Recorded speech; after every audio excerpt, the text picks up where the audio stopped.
Welcome back to New Rockstars. I'm Erik Voss, and Jedi exile Ezra Bridger has a complicated relationship with his lightsaber, as we see on the Ahsoka series, turning down his fellow rebel Sabine Wren when she offers him back his old lightsaber that she has been struggling to wield. Here, do your thing.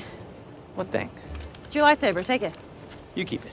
What? I don't need it. Besides, you've been training. Very funny. No, I'm serious. Take it. I gave it to you. It's yours now. At least take a blaster. No. The Force is my ally.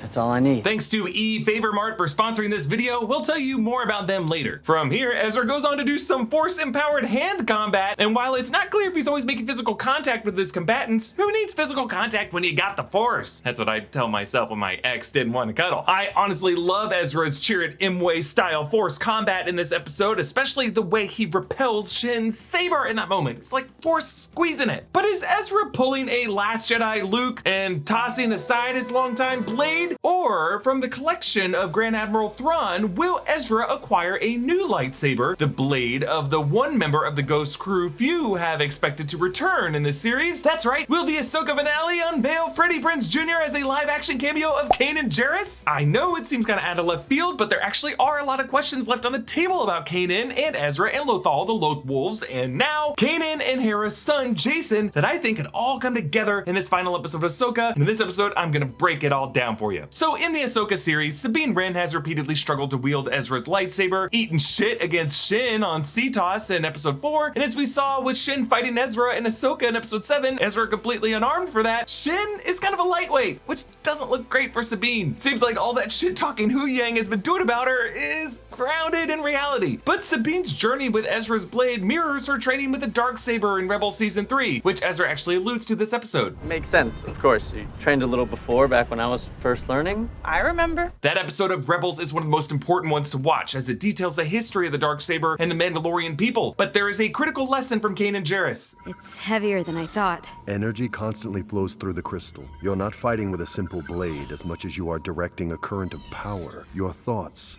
your actions, they become energy. They flow through the crystal as well and become a part of the blade. And Sabine never truly forged that connection with the Darksaber, and that's why she handed it off to Bo-Katan Kryze. But the question on this Ahsoka series has been, will it be different this time with Sabine and Ezra's lightsaber? In the Rebels final episode, when Ezra makes his big sacrifice play to break away from the Rebels and sneak aboard Thrawn's ship, the Chimaera, he shares his glance with Sabine, and it's Sabine who directs everyone's attention elsewhere. Ezra leaves his lightsaber with Chopper so that he can face Thrawn unarmed. That's part of Ezra's plan. And then Chopper later tosses Ezra's lightsaber to Sabine in the fight, and this is how Sabine is left with it. It's just kind of fascinating though that we are now seeing the Chimaera return in live action in these final episodes of Ahsoka, because while we've only seen parts of the ship, like the hangar for the TIE fighters and the LAAT LE gunships filled with night troopers and now apparently storage for what I guess are Nightsister caskets, this ship actually contains all kinds of Star Wars goodies. It was on this same ship where Thrawn stored pieces of the Lothal Jedi Temple that Palpatine's holoprojection used to try to tempt Ezra with the vision of his parents who had died. Ezra resisted in the final episode of Rebels, but Thrawn, as a collector of all kinds of arts and antiquities, also has in his private quarters a Jedi Temple guard mask on his desk, as well as the freaking Holy Grail from Indiana Jones and the Last Crusade, Clone Commander Gree's helmet from Revenge of the Sith. Gree was one of the guys Yoda beheaded on Kashyyyk during Order 66. There's a bust of an Abednedo, that's Elo Astes species that was created for The Force Awakens. There's a digital version of Ralph McQuarrie's concept art that Rebels used as a painting of Lothal, and then the Ysalamiri, which are lizard-like creatures from Timothy Zahn's Heir to the Empire novels, which were immune to the Force and emit these anti-Force bubbles as they are in this artwork. And now perhaps the most valuable possession among that collection might be Kanan Jarrus' lightsaber. If you're throwing a party and you want it to look like you hired a professional planner, eFavorMart can help you do just that. eFavorMart is a one-stop party supply shop that can bring a picture-perfect party to life at wholesale prices. They have everything you need to throw an impressive event, perfectly tailored to whatever theme you want. They have balloons and table linen, sure, but they also have huge statement pieces like floral arches, bubble machines, and champagne stands. There are over 10,000 products to choose from and orders ship within 24 hours. We're throwing a huge Ahsoka finale party on the break room, so to really blow it out, we ordered a ton of balloons, LED lights, and enough greenery to turn the set into a gala from a galaxy far, far away. If you want to take your parties to the next level and support our network, click the link in the description and use the code THEBREAKROOM for 15% off your first order. The last we saw that lightsaber was in the Rebels Season 4 episode Doom, when this is right after Kanan's death, when Governor Price presents Kanan's recovered lightsaber as proof of his death. As for General Syndulla,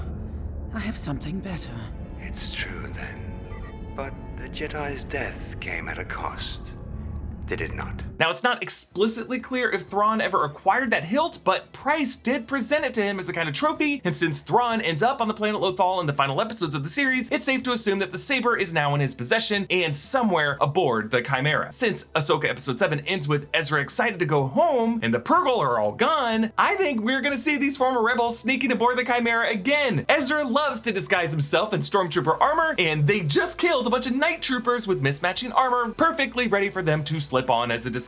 But the question is, what is gonna happen when Ezra gets on that ship? What do the Nightsister witches have in store for him and them? Another very important episode in Rebels was the season 3 episode Visions and Voices, in which Ezra joins Maul on the planet Dathomir to take part in a Nightsister ritual, drinking a special fluid and awakening the ghosts of past Nightsisters. These ghosts possess Sabine and Kanan, and it is while Sabine is under Nightsister possession that she first picks up the Darksaber. I have theorized in the past that Sabine never would have picked up the Darksaber otherwise, and the very concept of the Darksaber re-entering Star Wars lore was actually part of a Nightsister curse. If the Great Witches have some Army of the Dead resurrection in the works and some green magic with a K, Ezra and Sabine could come full circle with that moment from Visions and Voices. Sabine could finally figure out why she's always struggled with lightsabers and why she has some weird force sensitivity despite not clearly being cut out to be a Jedi, why she hears these voices, why she stinks to these witches, and why these witches did not see her coming. It could be because of that Nightsister curse in Visions of Voices that never left Sabine's body. So Ezra, now on the Chimaera, could find himself back in those reconstructed ruins of the Lothal Jedi Temple. There'd be no reason for Thrawn to dismantle them, and that could take him back to the shallow end of the world between worlds that Palpatine tried to use against him in that Rebels finale with his parents, which would be interesting because it would open up Ezra to other past mentors who would also be able to connect to the world between worlds, like the ghosts of Maul and the ghost of KANAN JARRUS. And before we dismiss the live-action KANAN JARRUS cameo coming in this finale, just think about it, folks. On Hera's dashboard all season long of Ahsoka has been a photo of Kanan that I'm pretty sure is a publicity photo of Freddie Prinze Jr. Freddie Prinze Jr., of course, voiced the character. If they can get Hayden Christensen to return in a ghostly form in the world between worlds, yeah, they can get Freddie. Dave Filoni never answered a number of mysteries about Kanan in the Rebels series, from the Doom Wolf, with whom Kanan shares his birth name of Caleb Doom, and whatever Kanan/Caleb's history is on Lothal. Based on those cave markings, it seemed to indicate that Caleb was part of a prophecy to be brought to this planet by Yoda and Mace Windu and Ki-Adi-Mundi, and Filoni bringing in Jason Syndulla to the series, giving Jason Kanan's pauldron with that Doom symbol, hinting at Jason's force sensitivity to the world between worlds. Doesn't it just kind of make sense that we would see a force ghost of KANAN JARRUS in the last existing pieces of the Lothal Jedi Temple that he and Ezra visited multiple times, one of the times with Ahsoka? And this also was the location where Ezra acquired his original Kyber crystal from a vision with Yoda back in early seasons of Rebels. I just think the reason Ezra doesn't want his old lightsaber now is that he knows deep down on some level that there is another saber calling to him from the depths of that ship, and there is one more Rebels reunion in the works to sanctify that handoff. But let me know in the comments below, am I reaching? Is Dave Filoni just above bringing back Freddie Prinze Jr. to play a live-action ghostly form of KANAN JARRUS? Comment down below with your thoughts, and please support this channel by grabbing an Ahsoka-inspired Fulcrum shirt available at nerdriot.shop. Also, a little announcement, on Sunday, Tommy and I are gonna have a video on this channel breaking down our final bets for the Ahsoka finale. Please subscribe to all 3 channels on the New Rockstars network. You can follow me on all social platforms at EA Voss. Follow New Rockstars. Thanks for watching, and I'll see you next time. Bye.